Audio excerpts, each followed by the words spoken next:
এখানে কতটুকু সরিষা লাগিয়েছিলাম,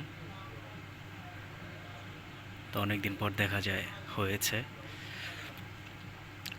তো তারা বাংলাদেশ থেকে আরও সিম সিম গাছের দানা, লাউ কুমড় গাছের দানা নিয়ে আসছিল, ওগুলা লাগিয়েছিল কিন্তু হয়নি।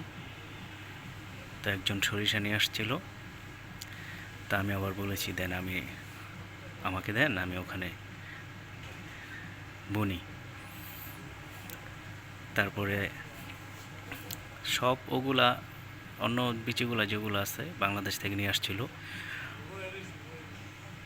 ওগুলো মরে গেছে ঠান্ডার কারণে, কিন্তু সরিষা কিছুটা হয়েছে। তো আজকে ওরা দেখো, আজকে ওরা তুলছে ক্ষেত থেকে,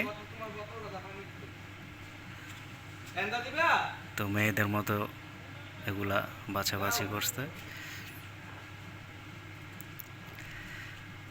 অনেকদিন পরে সরিষা শাক খাবো, একটু দেশের ফিল পাবো অবশ্যই। নলম ভাই, এই যে এদিকে এদিকে,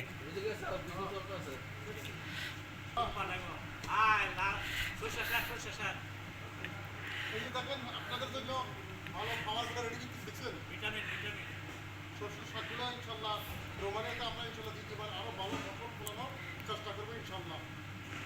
লাল শাক এবং বৃষ্টি করবো লাগাবো ইনশাল্লাহ। ইনশাল্লাহ নিজেদের মালিক আমরা চেষ্টা করবো ইনশাল্লাহ। আসলে এখানে অনেক ঠান্ডা, তাই আমাদের বাংলাদেশে যেগুলা সবজির দানা আনা হয় ও সেগুলা এই এই দেশের মাটিতে হয় না, কারণ সব সময় এই মাটিগুলা ভিজে থাকে অনেক ঠান্ডার কারণে। এগুলো হচ্ছে আপেল গাছ, তো ফুল ছেড়েছে, কিছুদিন পর হবে।